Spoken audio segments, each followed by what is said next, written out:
যারা সাহসী, যারা নির্ভীক, তারা কখনো হারে না। তাদের জয় সব সময়।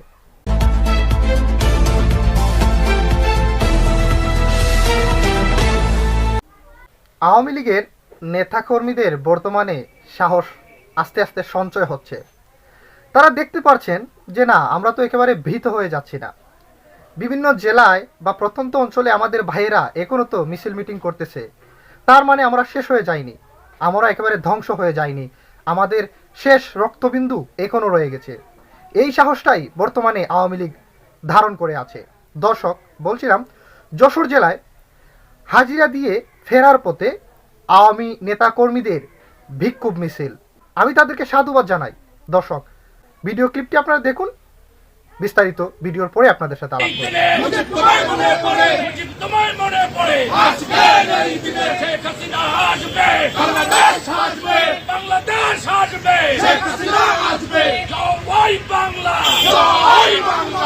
5ই আগস্টের পর নেতিয়ে পড়া আওয়ামী লীগ যখন তারা রাজপথে নামলেই লাঠিপেটা, পুলিশের ধরপাকড়, নির্যাতনের উপর সবসময় তারা থাকতো, সেই আওয়ামী লীগ কীভাবে ঘুরে দাঁড়াতে পারছে?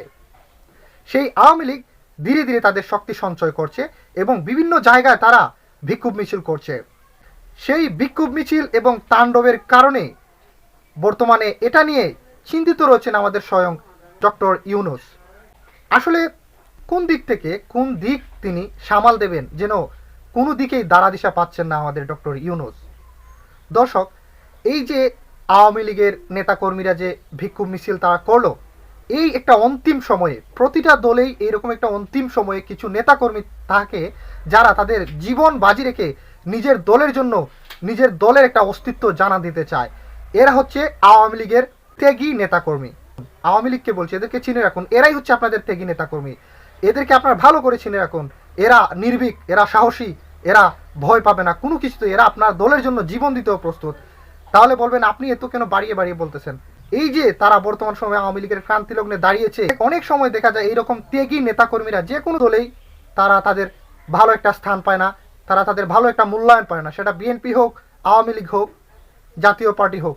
এরকম ত্যাগী নেতাদেরকে আপনারা আপনাদের দলে সবসময় ভালো একটা পদায়ন করবেন। কিন্তু বিষয়টা হচ্ছে এই যে আওয়ামী লীগ তাদের বিক্ষোভ মিছিল করলো, এই বিক্ষোভ মিছিল করে তারা কি জানান দিচ্ছে? তারা জানান দিচ্ছে আওয়ামী লীগ শেষ হয়ে যায়নি, আওয়ামী লীগ নিঃস্ব হয়ে যায়নি।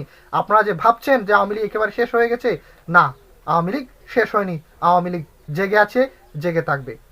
তাহলে দেশের প্রশাসন এবং রাষ্ট্রীয় কাঠামোর কি এমন দুর্বলতা রয়েছে যে আওয়ামী লীগ এখনো প্রকাশ্যে মিছিল মিটিং করতেছে কিন্তু তারা এখনো দোয়ারা ছোঁয়ার বাইরে?